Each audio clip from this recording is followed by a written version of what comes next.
Hi, welcome. I've decided to make my room super 2D because the world is two-dimensional at this point. Not two-dimensional, but two. This room is flat packed, ready to go anytime I want.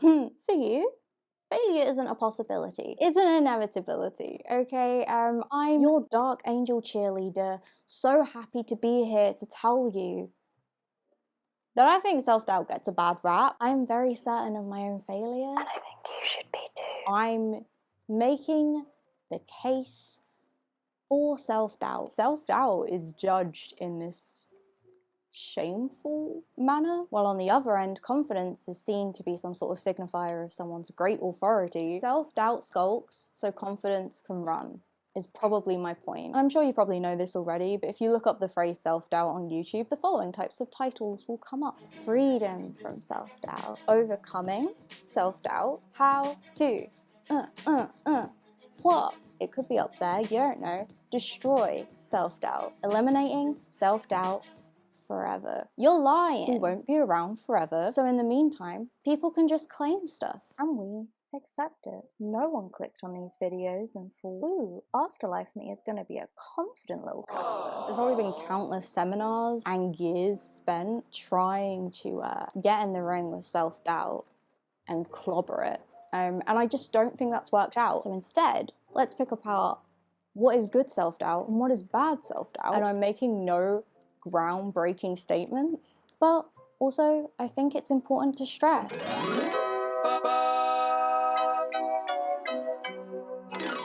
You know what? Maybe sometimes perfectionism is a form of anxiety, you know? Or of narcissism. Or a sweet, sweet combo of the two. You wanna go large on that combo? Well, welcome. Oh my god, spinning too much. Never change, just be happy, see the good in everything. Everything happens for a reason. Think happy thoughts, just be positive, good vibes only. Everything is gonna be okay. Some versions of optimism are looked at through a funhouse mirror, which means some perspectives are squashed or stretched out in a way to delight or aspire or amuse. That happens to optimism, and in turn happens to ideas about self-doubt.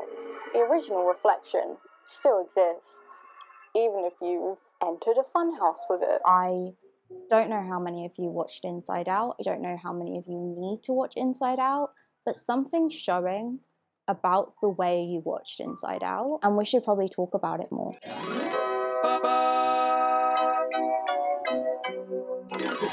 There's gotta be one thing about self-doubt you like.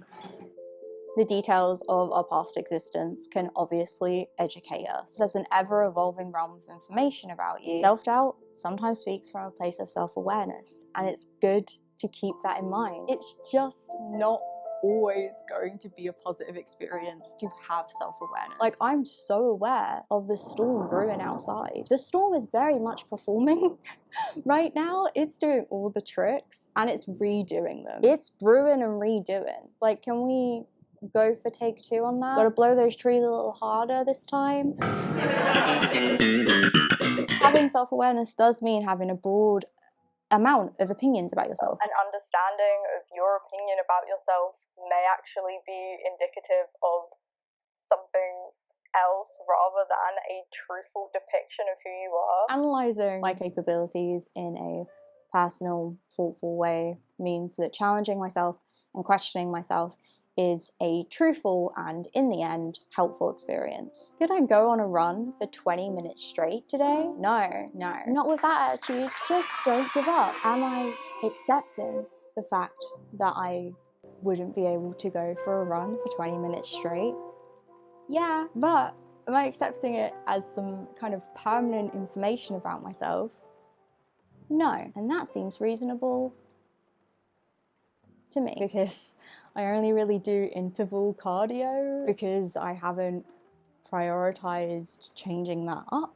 Quite happy with what I'm doing. I think I would know the steps to take to become that person who can jog for 20 minutes straight. Don't know who you are, don't know where you're going, but ooh, that's a different path. So this is real cute. I can have a trusting relationship with my doubt in the present.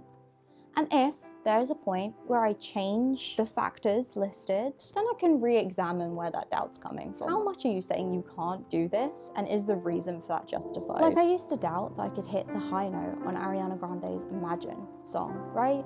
So I looked at the factors of that, changed the factors that I had in place, adapted them as such with my doubt in mind, and now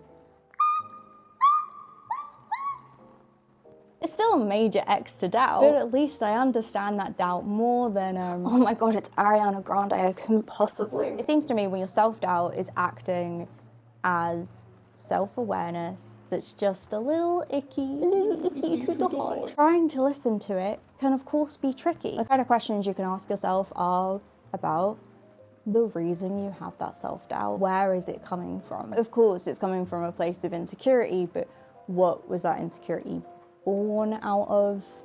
How emotionally attached have you been to that insecurity? How long has it been in your life? The other type of question to ask yourself, I guess, would be about the decision you're taking with the self-doubt. Because maybe the reason for you having self-doubt is just, but your reaction to it is kind of off. Are you being enlightened by it? Or are you letting it fully dictate how you proceed? Because if that's the case, then yeah, self-doubt is being a total baddie. Usually disguises itself as a loyalty to your future self. And that's bogus. This is bogus one-on-one with me. Obviously, like, it's still me. Okay, we all know about this bit, right? Self-doubt can disrupt you rather than inform you. It can deliver a form of fake news about yourself, something like, here's the scoop, you're, I don't know what that voice is. Ooh. Interesting. Something like, here's the scoop, you're trash, don't move, don't do anything because we can't recycle you, you are rotting the earth. Stay tuned when we hear the latest from Jan and Predator. I don't like that host, man. Very mean, and obviously is getting the names wrong too. Obviously Jem and Hebida. Yes, it can be decent to do things that will take care of a future version of you. That's why I have an early bedtime. In these cases, it's fear-driven. It masks itself as a loyalty or commitment to a future version of you, but you're not really buying it. It's just good to question why you feel a future version of you would feel thankful about the decision you're making. And regardless, keep in mind that you don't have as much information about your future self as you do the past and present versions of you. So make sure you're being honest to those. Yeah, I'm just boycotting that news source. If you're only going off mere ideas of what your future self may want and it's stopping you from doing stuff right now, then you are potentially living life as a bit of a guessing game. And with everything going on in life right now, I think we're all kind of aware. There's only so much I know of who I am. I have even less information about who I will become. I think you shouldn't vouch for what your future self wants, that absolutely. I don't think you should stake decisions in that alone. Even if you're deciding to try and have a loyalty to your future self and you're also keeping the past stuff in mind, that could be pretty smooth sailing, as long as you measure it all out correctly. Otherwise, you're going to be baking like Jamila Jamil. How has it gone this wrong? Don't talk to me. I would just totally advise asking yourself whether you are operating or whether your behaviour is based on mere theories of your capabilities. Ones that haven't been tested in a while, ones that haven't been adapted, even though you know there's steps that could be taken to adapt them. You're selling yourself short. If that's what we're going off of, you're selling yourself short, for sure. Some of my self-doubt comes from a boohoo.com place. I'm in a bit of a lucky spot where the fact that the future is unknown, gestures to the year, puts it aside, is usually a source of hope as well as skepticism. So why are there some occasions where I only bring the cynical takes into my consideration. Is my self-doubt creating limiting beliefs of what I can do, of what others can do, of what life could be? And is that really fair? If I'm placing some of my doubts in some sort of like mental archive to just annually refer back to in a ceremonial fashion with no question, because it's tradition, man, then this is bogus one-on-one with me, not the one. That's not even the two. Let's just say that's like the highest number you can think of, which in this case means the lowest ranking. Oh, why is it that I'm not doing this thing again? Oh, let me just check my notes from 2008. Get the oopsie doopsie brigade on that one, please. Because in professional terms, legal, legit, formal, the Queen would say this terms, that's a major yikes. I think I've been speaking too much to the side against self-doubt here. Perhaps we can treat self-doubt like a good freaking receptionist. They're sorting out your filing cabinet. They're making sure you don't attend meetings you don't need to go to. It helps you reorganize and clear out any clutter from your internal filing system. The case I'm making for self-doubt, Your Honor, is to consider considering it. When it comes to creating here, again, I've wanted to in many different moments. You haven't seen plenty of those. Plenty of those. Plenty. And I don't think my rapport with self-doubt is completely flawless, but I've never been in the business of giving that receptionist the sack. Are we continuing with the metaphor, apparently? And if I were to bring that receptionist into a meeting, I would say, you have often restricted my access to hope and probably confidence and growth. I would say that I found it hard to take care of my doubts and my fears, and that is what that's what those factors need.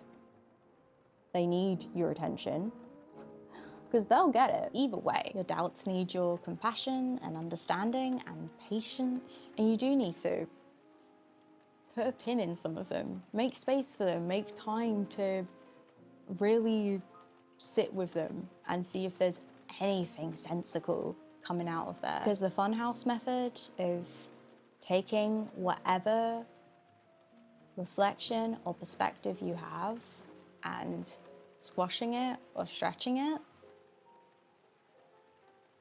still leaves you with the feeling. When it comes to creating here, putting myself out there again, I've wanted to do it in many different moments, and I was super doubtful. I'm really thankful you haven't seen plenty of those. And I think it's really hard to stick with your gut on that one. The thing that would seem so obviously positive to everyone else may not be truthfully positive to you. When you're worried that you may be having a positive experience with something that people see as a negative emotional concept. Whenever you think of giving yourself doubt the mightiest karate chop known to cartoon history or something, getting some avalanche to freaking drop itself on that douche self-doubt, just try listening to it first. Look, thank you so much for being here. I'm Francesca. Love trying, certainly rooting for you going forward. If this is a high and by, then let it be a high and by. If this is a high and more highs to come, stay tuned, then let me just fix that dial. If you enjoyed this, communicate that somehow. Thank you, Chloe, always, and guess we're leaving this hopefully not sinking ship. But if we are, ooh, let's crack out the violins.